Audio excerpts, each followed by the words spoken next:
Kalau kalian ngerasa buat kaya lu harus bisnis, gua bilangin salah total. Kenapa? Sekarang gini, gua mau ajak lu mikir. Lu tahu nggak tukang jualan asongan di pinggir jalan yang suka jualan rokok tuh, jualan aqua, dia bisnis nggak? Bisnis. Kenapa dia nggak kaya? Nah, sebaliknya, misalnya, lu lihat produk yang dia jual itu rokok, bisnis juga kan? Dia kaya nggak? Kaya guys. Malah ada yang punya bank, ada yang jadi seorang terkaya. Apa yang ngebedain? Dua-duanya sama-sama bisnis. Yang satu itu jadi Paipan, jadi naga. Yang satu lagi, ya udah, gitu-gitu aja. Ternyata bukan bisnisnya yang bikin dia kaya atau dia bikin dia kagak kaya, tapi gimana lo mikir yang bikin lo bisa kaya apa kagak. Dan di video ini gua mau bagiin gimana caranya biar lo beneran kaya.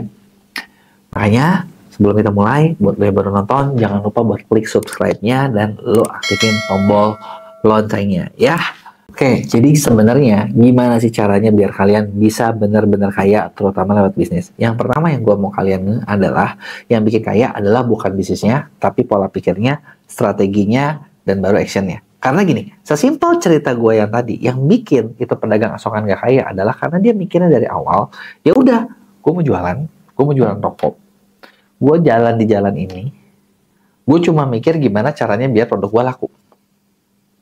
Orang kasihan sama gue, orang datang sama gue nyamperin orang di lampu merah, nanti orang tersebut mungkin butuh aqua, butuh rokok segala macam, gue untung sih, beli 1.000, jual 2.000. Cukup buat hari ini, selesai. Dia nggak mikir buat lebih lanjut, dia nggak mikir buat jangka panjang. Dan kembalikan sama rokok yang dia jual. Rokok yang dia jual di awal adalah, gue mau bikin produk, ya kan? Produk gue, dia udah berpikir dari awal nih, gimana caranya biar produk gue ada di se-Indonesia. Atau kalau mungkin sedunia. Disitulah makanya yang bikin rokok, atau misalnya bikin produk yang bisa di mana-mana, mereka udah mulai mikirnya nggak cuma buat laku hari ini. Bikin gimana caranya biar kemasannya bisa gampang dikirim. Bikin biar orang gampang buat beli di mana-mana. Mikir gimana caranya supaya orang itu butuh publikasi. Mikir gimana caranya biar orang-orang anggap produknya bagus. Mungkin mikir gimana caranya biar punya koneksi kemana-mana. Mikir gimana caranya. Semua dia pikirin gimana caranya biar besar. Nah, buat kalian punya mindset atau pola pikir kayak gini, apa sih yang lu harus tahu gitu ya? Yang lu harus tahu adalah yang pertama adalah satu. Lu pede dulu nggak? Berani dulu nggak mikirnya?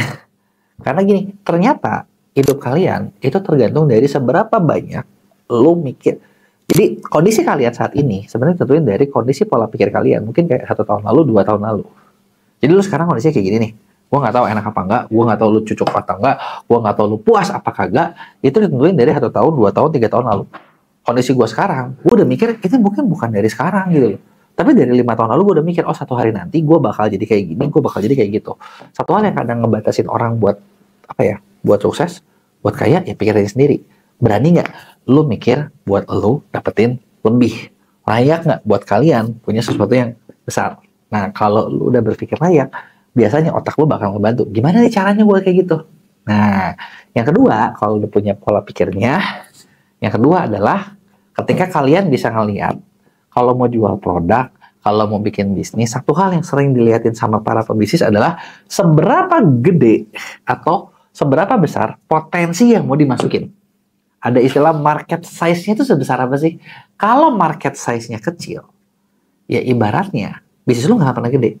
Contoh tadi ya, yang jualan asongan, entah itu rokok, entah itu aqua, entah itu apapun, itu kan dia kepatok sama wilayah ya.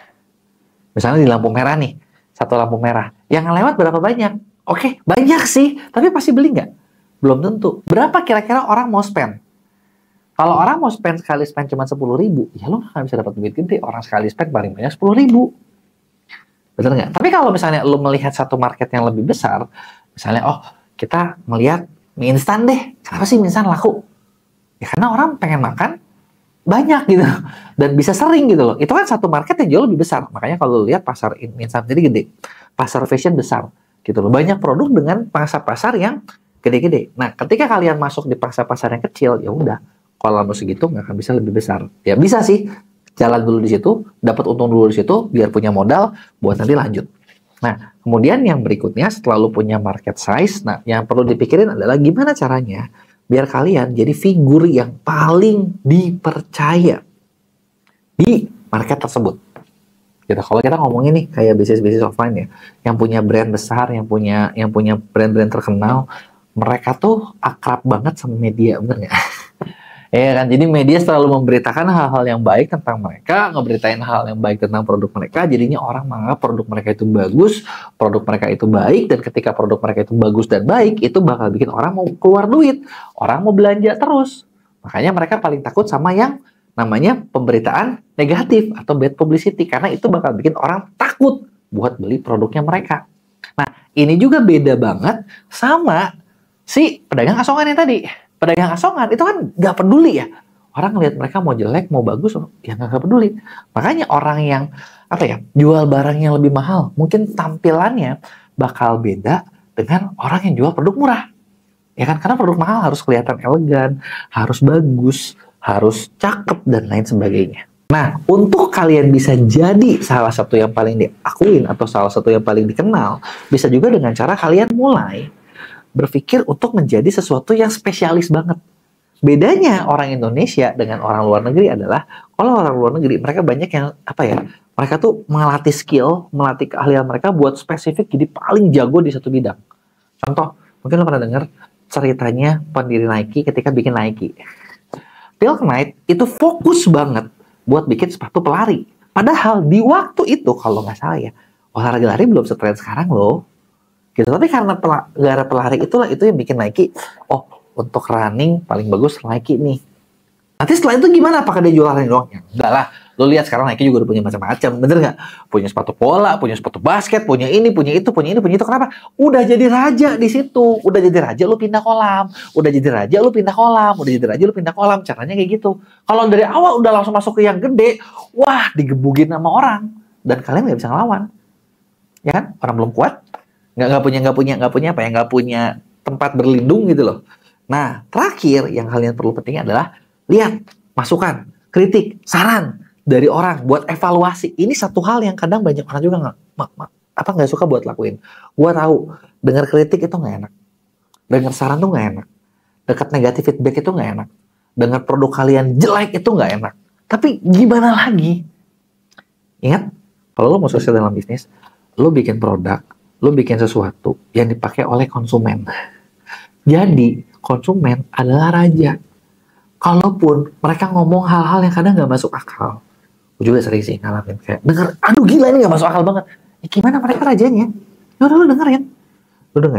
Dengan lo dengerin, lo jadi tahu apa yang harus diimprove, dan teruslah improve, teruslah kalian berkembang buat bikin sesuatu yang jadinya lebih bagus, lebih sempurna, dan akhirnya kalian jadi yang paling fit. Ketika udah jadi yang paling fit, lo mau jualan apa juga gampang. Nah, buat bikin mindset inilah yang kadang nggak semua orang ngerti. Apalagi ketika masuk di online, yang dimana online tuh kelihatannya semuanya serba instan. Padahal kagak. Jadi, buat kalian nih yang pengen punya bisnis lebih maju, kita di MEA punya satu program kerjasama dengan tim konsultan buat bikin yang namanya pendampingan ordal. Di sini kalian bisa dapetin info, kalian bisa dapetin insight, kalian bisa dapetin berbagai hal yang kalian perlukan. Gitu kan, buat bangun satu bisnis yang bagus. Termasuk karena kita mendamping kalian, kita juga bakal ngebantu ngasih mindset yang bener tuh kayak gimana sih biar bisnis kalian jalan. Jadi buat lo yang belum kerjasama, yuk coba gabung kerjasama sama kita, lihat deh hasilnya kayak gimana. Buat kalian yang masih punya komentar, buat kalian nih yang masih punya pertanyaan, oke, kalau gua gini gimana, kalau gua gitu gimana, lo bisa tulis gini gitunya di komen, gua bakal jawab di Q&A, like juga video ini dan kirim buat teman-teman lo yang butuh.